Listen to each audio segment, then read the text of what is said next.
beloved Boss Mike Cervera.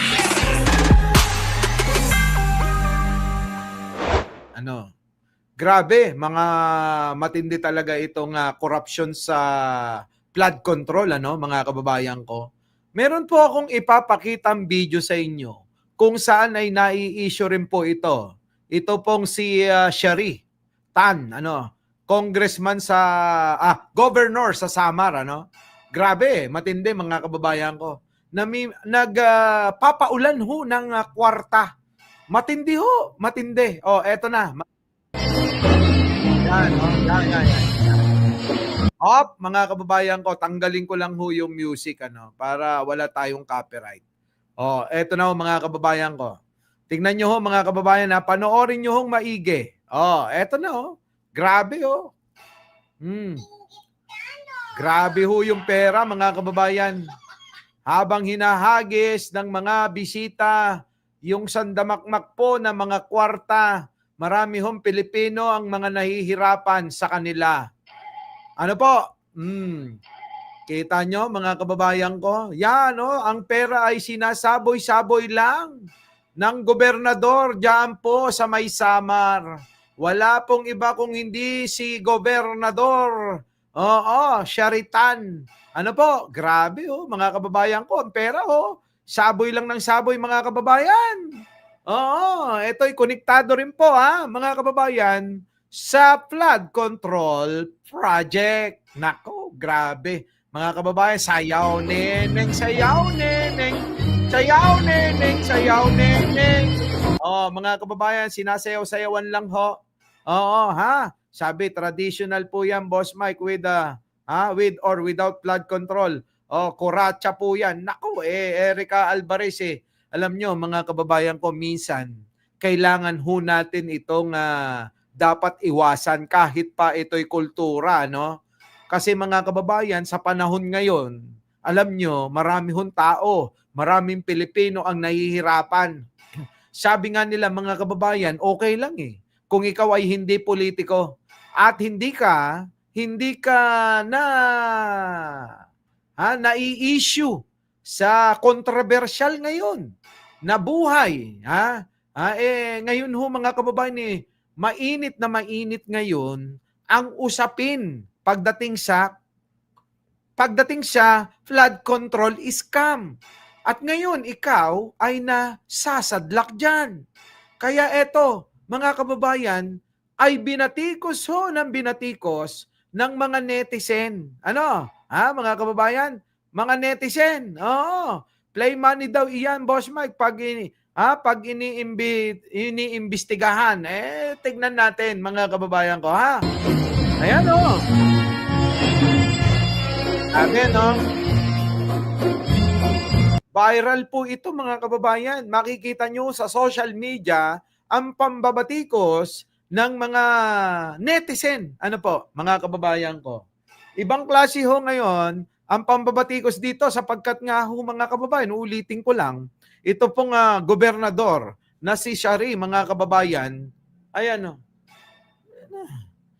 mga kababayan ko, ito ay i-issue rin sa flood control scam.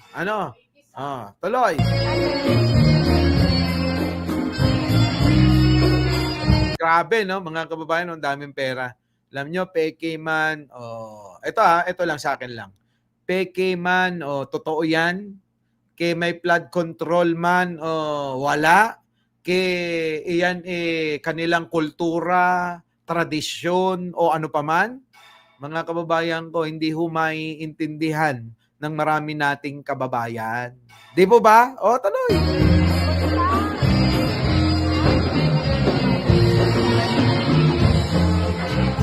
Grabe, no? Ayan lang ho, mga kababayan ko. Viral na viral ho ito ngayon, Grabe. Yan, kita nyo mga kababayan ko. Ang daming pera, no? Sabi, Sir Mike, hindi yan fake money. Kaya nga sinasabi ko, fake man o hindi. Ano man ipalusot nila dyan, mga kababayan. Parang sa panahon ngayon, hindi magandang tignan Oo po, Hindi ho magandang tignan. Yan, Kasi Kasi mga kababayan ko, panahon na hindi dapat merong ganito. Kasi nga mga kababayan, ito ho yung caption. Tignan nyo ho yung caption mga kababayan ko. Ayan. Ang caption din mga kababayan. Ayan, Billionaire News Channel, Flood Control Gala. Watch a viral video of Samar Governor Shari Antan dancing as peso bills. Rained down on her during a lavish dinner has sparked outrage online. Yan na nga nag-viral matindi with critics. Contrasting the spectacle to the plight of flood stricken resident in the province. Kasi mga kababayan, biktima din mga kababayan ng flood control, bagbaha. Itong nasaan, hinahanap ang flood control sa kanilang lugar dahil binabaha pa rin. Todo, mga kababayan, yung pong pagbaha sa kanilang lugar. Di ba? Tapos, baha yung iyong constituent. Baha yung iyong mga kababayan. Tapos makikita nila magaganyan ka. Di po ba mga kababayan ko? Grabe, no? Insensitive yung mga yan. Sa daming naghihirap, ganyan pa ang gawain nila. Sabi nga ni Henry Victorio. Kasi parang nakakabastos, mga kababayan. Ulitin ko kung sana walang issue, kung sana hindi ka nasasangkot, di ba? Kung sana ay hindi dumanas ang iyong kababayan sa nakakatapos lang na pagbaha dyan. Kung sana, hindi nahihirapan ang napakarami mong kababayan. Tapos magpaparty ka at magpapaulan ka ng kwarta. Di po ba, mga kababayan ko? Yan. Di ba? Dito sa Ilocos Region, mapolitiko ang mayayaman dito, lalo na may 71-71. Hindi ko alam yung 70-71. Daddy Wandas. Ano ba yan? Grabe ba? Ayan, mga kababayan ko.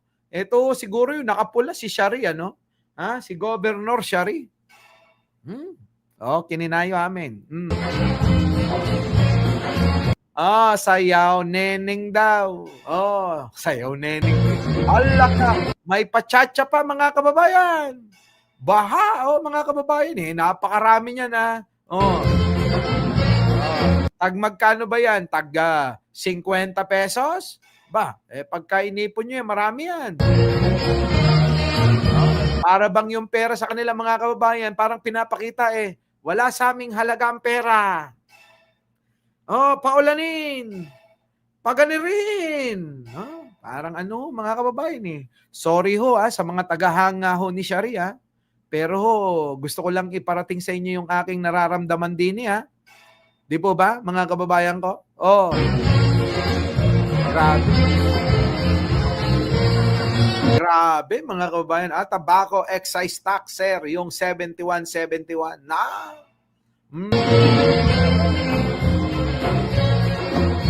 Alaka, mga kababayan. Ang sagwa kasi tignan mga kababayan sa panahon ngayon. Napakasagwa talaga. Galit na galit sila sa pera.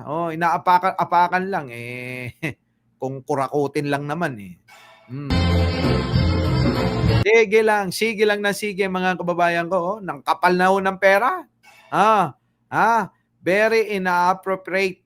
Yan, Boss Mike. Sangkot na nga sa flood control Yan na nga Di ba? Yan na nga. Minsan yung advisor neto hindi rin nag-iisip kung ako yan iiwas talaga ako Yan ay isang uri ng pagsamba sa Diyos-Diyosan. Ayan, sabi ni Libra. Kaya pala yung engineer dito sa amin yumaman ng husto. Saan ba yan, Jonathan? Nako, mga kababayan ko, PT na nasa Las Vegas. Grabe Dami mga kababayan. Dami talaga Marami.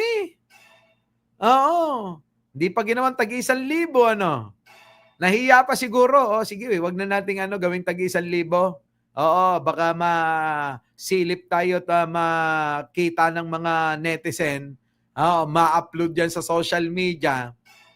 yari tayo. Kasi mga kababayan, okay lang. Sige na. Kung traditional ito. Kung tradisyon nila ito, siguro mga kababayan, mas okay na sana wala nang nag-upload, ano? No? Devil Doc, engineer bilyonaryo pero engineer sa city. Grabe. Mga kababayan ko, kung gagawa man ho kayo ng ganito sana, no? Wag na sigurong i-upload sa social media. Di po ba? Kasi ho, nakakahiya talaga eh. Para ho ninyong pinagsasampal-sampal yung mga kababayan nating mahihirap eh. Yung pong mga namumroblema ngayon ng pangkain nila. Yung pong namumroblema ng pambili nila ng makakain mamaya. Yung pong mga yung pong mga nahihirapan ngayon na kailangan po ng maliit na halaga lang, pinoproblema pa nila. Walang pamasahe. Kita nyo mga kababayan ko? Ang dami ho ngayon eh. Titingin lang ho kayo sa labas ng bahay nyo, marami na kayong makikita eh. So parang eto mga kababayan kasi, para sa akin nakaka-insulto. Grabe oh. Oy, gobernadora! Hindi ka ba nahihiya niyan? Oo, pinakita nyo pa talaga. Di ba no, mga kababayan, no? Kung ito tradisyon, mga kababayan, hindi ko po ito ipapapost. Kung ako'y may mga bisita, mga kababayan ko, dapat yung mga cellphone iiwan, ano? Di ba? Di naman daw sila binabaha dahil nasa bundok sila nakatira. Nako. Kaya lang issue. Yung mga kababayan niya binabaha. No? Flooding with money. Nako, mga kababayan. Grabe, no? Ay, nako. Bang klase. So, ano masasabi nyo dyan, mga kababayan? Paki-comment na lang. Our beloved Boss Mike! Boss Mike!